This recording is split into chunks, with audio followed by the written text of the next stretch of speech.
दोस्तों नमस्कार। आज की कहानी है शादी के बाद वाला इश्क।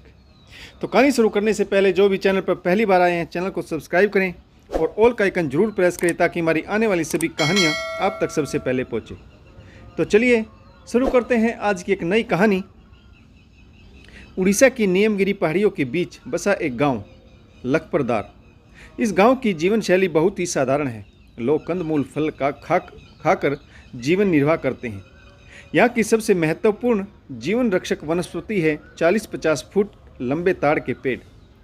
इस गांव में गोंडरिया कोंड जनजाति के लोग निवास करते हैं। गांव में सत्या नाम का एक व्यक्ति है। सत्या की जीवन शैली भी बहुत साधारण है। वह शाम को 40-50 फुट की ऊंचाई पर ताड़ के पेड़ पर हांडी लटका आता है। रात भर बूंद बूंद रिस कर ताड़ के पेड़ों से ताड़ी नामक पदार्थ से हांडी भर जाती है और सत्या इन हांडियों को सुबह उतार कर ले आता है। घर में उसकी पत्नी सुमा ताड़ पेड़ के इस रस से गुड़ बनाने का कार्य करती है। 1 किलो गुड़ बनाने के लिए 5 किलो ताड़ रस चाहिए होता है। सत्या 5 बजे उठकर पेड़ों से ताड़ी रस लेने चला जाता है तो वहीं सुमा नहा धोकर आंगन की साफ सफाई करके चूल्हा लीप पोत कर कढ़ाई को अच्छे से साफ करती है। सत्या के आने के बाद प्रत्येक हांडी से ताड़ी रस को छानकर कढ़ाई में डालकर चूल्हे पर चढ़ा देती है। यहाँ के लोग ताड़ी रस को शल्प भी कहते हैं। इस रस में हल्की सी मिठास के साथ साथ नशा भी होता है। यहाँ के लोग इसे माँ के दूध के समान मानते हैं। सुमा ताड़ रस को कढ़ाई में डालकर लगभग 4-5 घंटे धीमी आंच पर पकाती है। ताड़ी से गुड़ बनाने का यह कार्य सुमा बचपन से करती आ रही है। उसे इस कार्य में महारत हासिल है। अपने मायके में भी वह गुड़ बनाने का कार्य करती थी। सुमा के द्वारा बनाए हुए गुड़ की दूर दूर तक चर्चा है। सुमा जब सत्या के साथ ब्याह कर आई थी तो उसके पास पक्की ईंटों का भी घर नहीं था। वह एक झोपड़ी में रहता था। सुमा ने अपनी कार्य कुशलता के बल पर सत्या से कहा कि वह ताड़ के और अधिक पेड़ खरीद ले। बाजार में सुमा के बनाए हुए गुड़ की बहुत मांग है।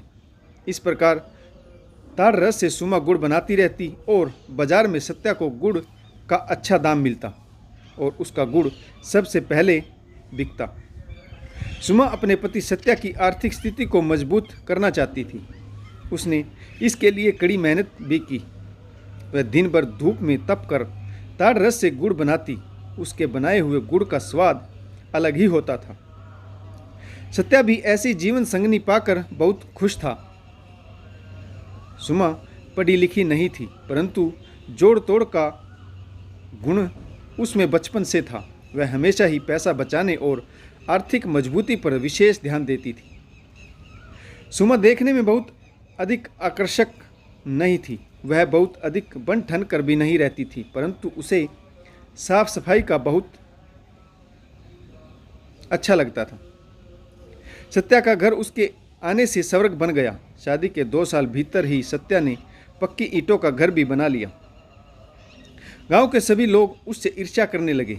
वे कहते हैं सत्या को तो पारस पत्थर हाथ लगाए। उसकी पत्नी बहुत गुणवान है। उसने तो पलक झपकते ही सत्या को गांव के अमीर लोगों की श्रेणी में लाकर खड़ा कर दिया।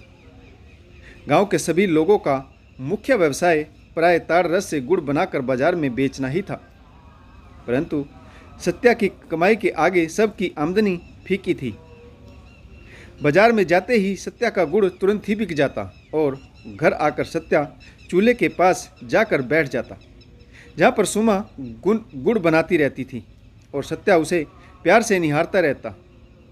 वह उसके साथ मीठी मीठी शरारतें करता रहता। अब दोनों पति पत्नी अपने जीवन में तीसरे मेहमान के स्वागत की तैयारी करना चाहते थे। घर में किसी चीज़ की कमी नहीं थी। खुशहाल जीवन। गांव में उस समय पक्की ईंटों का अपना घर होना मान सम्मान का प्रतीक था। सब कुछ बहुत अच्छा चल रहा था। एक दिन सत्या गुड़ बेचकर बाजार से वापस आ रहा था तो रास्ते में एक नदी के किनारे दूसरे गांव की कुछ लड़कियां स्नान कर रही थी। अल्लड़ जवानी अपनी चरम सीमा पर थी। सभी आपस में हंसी ठिठोली करती हुई मधुर आवाज़ में गीत गुनगुना रही थी। उन्हीं में से एक लड़की जिसका नाम था नीलिमा सत्या के हृदय पर चोट कर गई। हिरनी सी आंखें, नागिन की तरह बल खाता बदन, कमर तक लंबे घने बाल जो गीले होकर उसकी कंचन काया पर सांप की तरह लिपटे हुए थे। सवर में कोयल की मिठास। सत्या नीलिमा पर मंत्र मुग्ध हो गया। वहीं पर पेड़ों की आड़ से नीलिमा को घंटों निहारता रहा। लड़कियां हर रोज नदी पर स्नान करने आती थी। सत्या भी जल्दी से गुड़ बेचकर पेड़ों की आड़ में छुप जाता और नीलिमा को एक टक निहारता रहता। घर आकर उसे नीलिमा की याद सताती। उसके सवर की मधुर ध्वनि उसे भुलाए नहीं भूलती। रात भर करवटें बदलता रहता। चांदनी रात में चांद को निहारता। सुमा को भी अपने पति की इस बेचैनी का आभास हो चुका था। अब वह शाम ढले बाजार से लौटता और सुमा के साथ भी कोई हंसी ठिठोली नहीं करता।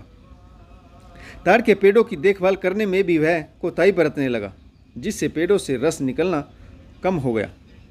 अब सत्या का मन किसी भी काम में नहीं लगता। नदी से स्नान करके जब लड़कियां अपने गांव को जाती तो वह भी उनके पीछे पीछे नीलिमा के घर तक पहुंचने लगा और नीलिमा को छुप छुप कर निहारता रहता। नीलिमा ने भी इस बात को महसूस किया कि एक लड़का प्रतिदिन उनका पीछा करता हुआ गांव तक आता है। उसने कई बार उसे अपने घर के आसपास भी देखा।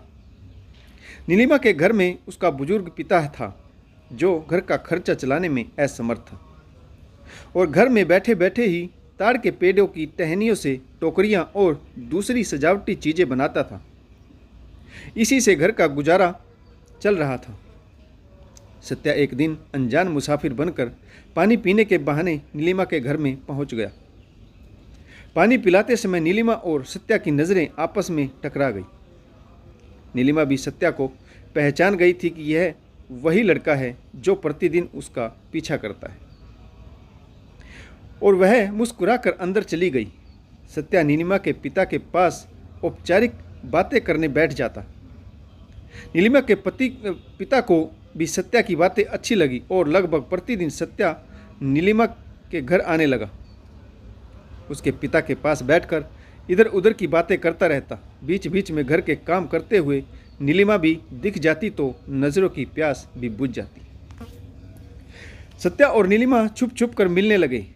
काफ़ी समय एक दूसरे के साथ बिताते। एक दिन नीलिमा ने सत्या से कहा कि वह दोनों की शादी की बात उसके पिता से करे। सत्या ने नीलिमा को यह नहीं बताया था कि वह पहले से शादीशुदा है। अब सत्या पर दोहरे संकट की घड़ी थी। एक तरफ नीलिमा थी जिससे वह दूर रहना अब उसे गवारा नहीं था। उसके रंग, रूप और यौवन का खुमार सत्या पर हावी था, और दूसरी तरफ सुमा जो उसकी पत्नी थी, उससे छुटकारा पाने का उसे कोई रास्ता नहीं सूझ रहा था। सत्या बुझा बुझा सा रहने लगा। सुमा को भी सत्या और नीलिमा के प्रेम की भनक लग चुकी थी। गांव में यह प्रमुख चर्चा का विषय बन चुका था। गांव में ऐसी बातें आग की तरह फैलती है। नीलिमा को गांव की एक सहेली ने बताया कि सत्या पहले से शादीशुदा है, तो वह आग बुलबुला हो गई। मन ही मन सत्या को कोसने लगी। सत्या एक दिन भी नीलिमा से बगैर नहीं रह सकता था, परंतु नीलिमा ने उससे मिलने आना बंद कर दिया। सत्या उसके गांव में उसके घर उससे मिलने गया तो वहाँ भी उसे धुतकार दिया गया। सत्या अब घर में ही पड़ा रहता। सुमा कह कहकर उससे ताड़ का रस मंगवाती, फिर गुड़ बनाती, परंतु सत्या है कि उसे बाजार में बेचने नहीं जाता। घर आंगन सूना हो गया। पहले आंगन में सत्या और सुमा एक दूसरे से अटकेलियाँ करते रहते थे, परंतु अब सब कुछ खाली खाली था। सुमा सत्या से सच्चा प्यार करती थी, उससे उसकी यह दशा देखी नहीं गई। वह अपनी एक पड़ोसन को साथ लेकर नीलिमा के घर पहुंच गई। वह सत्या का मर्ज और उसकी दवा जानती थी। नीलिमा को उसने बताया कि वह सत्या की पत्नी है, तो नीलिमा ने उसे आदर सत्कार पूर्वक बिठाया और कहा, यदि मुझे पता होता कि सत्या पहले से शादीशुदा है तो मैं उसके साथ नज़दीकियाँ नहीं बढ़ाती। मैं किसी की गृहस्थी बर्बाद करना नहीं चाहती। मेरी तरफ से आप बेफिक्र रहिए। अब मैं कभी भी आपके पति से नहीं मिलूंगी। सुमा ने नीलिमा के पास बैठते हुए कहा। सत्या तुम्हारे वियोग में पागल है। वह घर से बाहर ही नहीं निकलता। उसकी हालत बीमार व्यक्ति जैसी हो गई है। कई दिन से उसने खाना भी नहीं खाया है। मुझे नहीं लगता मेरी मांग का सिंदूर अधिक दिनों तक मेरे माथे पर सजा रहेगा। मैंने महसूस किया है कि सत्या तुम्हारे बगैर नहीं रह सकता। नीलिमा, तुम उससे शादी कर लो। नीलिमा चौंकते हुए बोली, परंतु आप? सुमा, मेरी फिक्र मत करो, मैं उसे तलाक दे दूंगी। वैसे भी अब वह मेरा नहीं रहा। उसका तन मेरे मन में है, घर में है, परंतु मन तुम्हारे पास है। सुमा ने अपने गले का मंगलसूत्र उतार कर नीलिमा के गले में पहना दिया। नीलिमा बहुत चक्की सी खड़ी देखती रह गई। नीलिमा के पति भी यह सब बातें सुन रहे थे। गांव के लोगों से उन्हें सब कुछ पहले से ही पता चल चुका था। उन्होंने सुमा से कहा, हमारे समाज में ऐसा नहीं होता बिटिया। रिश्ते कोई गुड्डा गुड़िया का खेल नहीं है जो मिनट में बदल जाए। पहले तुम बिरादरी के सामने सत्या को तलाक दो, फिर हम सोचेंगे। और उन्होंने 10,000 रुपये की मांग भी कर दी। अपनी बेटी की शादी करने के बदले में रख दी। सत्या से कहना, जिस दिन उसके पास 10,000 रुपये हों वह मेरी बेटी को ब्याह कर ले जाए। मेरी बेटी मेरे बुढ़ापे का सहारा है। मैं घाटे का सौदा नहीं करूँगा। सुमा ने यह सब बातें आकर सत्या को बताई तो उसमें ऐसा परिवर्तन हुआ जैसे दिए में तेल डल गया है और वह अधिक तेज लो के साथ जलने लगा। सत्या ने सुमा से कहा, तुम 10,000 की बड़ी रकम इकट्ठा करने में मेरी सहायता करो। मैं बहुत सारी ताड़ी इकट्ठा करके लाऊंगा और तुम उससे गुड़ बना देना। बहुत जल्द यह राशि मैं इकट्ठी कर लूँगा। फिर उसके पिता के हाथ में रुपए देकर नीलिमा को ब्याह कर ले आऊँगा। सुमा ठगी सी सत्या को देखती रही, परंतु उसने सत्या से सच्चा प्यार किया था और 10,000 रुपये की रकम इकट्ठी करने में सत्या की मदद भी की। कुछ ही दिनों में उन्होंने यह राशि इकट्ठा कर ली। सुमा ने सत्या को तलाक दे दिया और सत्या ने नीलिमा से विवाह कर लिया। सुमा अपने बुजुर्ग माता पिता और छोटे भाई के साथ अपने मायके में रहने लगी। सत्या और नीलिमा की शारीरिक भूख का तांडव कुछ दिनों में निराश हो गया। नीलिमा को सजने संवरने में से फुर्सत नहीं मिलती। वह दिन भर आईने के सामने बैठी खुद को निहारती रहती। सत्या पर भी नीलिमा के रूप यौवन का नशा सिर चढ़कर बोल रहा था। दोनों मोहब्बत में डूबे रहते। ताड़ रस मटकियों से निकलकर जमीन पर बहता रहता। 2 महीने बीत गए, घर में गुड़ नहीं बना। सत्या के सभी ग्राहक भी उसकी राह देखते रहते, परंतु बाजार में पहुंचता ही नहीं। घर में पैसों की तंगी महसूस होने लगी तो सत्या ताड़ के पेड़ों से ताड़ी की मटकियां उतार ले आया। कढ़ाई साफ की, ताड़ी छानकर चूल्हे पर चढ़ा दी। नीलिमा ने 1 घंटे में ही ताड़ी से गुड़ तैयार कर दिया। सत्या गुड़ लेकर बाजार में पहुंचा और ग्राहकों ने जैसे ही गुड़ चखने के लिए मुंह में डाला तो जले हुए गुड़ का कड़वा स्वाद पाकर उन्होंने थूक दिया। किसी ने सत्या का गुड़ नहीं खरीदा। गुड़ लेकर वह वापस घर आ गया। नीलिमा सज संवर कर बैठी थी। सत्या के चेहरे को देखते ही स्थिति भाप गई और कहने लगी, आप तो कहते थे मुझे रानी बनाकर रखेंगे। मेरे नरम नरम हाथ आग में झुलस गए। मैं 4-5 घंटे धूप में तप कर चूल्हे पर गुड़ नहीं बनाऊंगी। अगले दिन से सत्या ने स्वयं ही गुड़ बनाना शुरू कर दिया, परंतु उसके बनाए हुए गुड़ में भी पहले वाली बात नहीं थी। सुमा जब गुड़ बनाती थी तो एक सार धीमी आंच पर पकाती थी। उसका गुड़ हाथों हाथ बिक जाता था, परंतु अब सत्या के गुड़ को बाजार में कोई पूछता भी नहीं था। सत्या की आर्थिक स्थिति डगमगाने लगी। घर में आटे दाल के पैसे भी नहीं रहे। उसने साहूकारों से कुछ कर्ज भी ले लिया। कर्ज देने वाले लोग उसके घर सामने आकर उसे गालियां देते। सत्या का गांव में तमाशा बन गया। सुमा का छोटा सा गांव भी सत्या के गांव से अधिक दूर नहीं था। 150-200 लोगों की आबादी वाले कई छोटे छोटे गांव इन पहाड़ियों में बसे हुए थे। सत्या की पत्नी नीलिमा भी झगड़ा करके अपने पिता के घर वापस चली गई। इसे ही कहते हैं 4 दिन की चांदनी और फिर अंधेरी रात।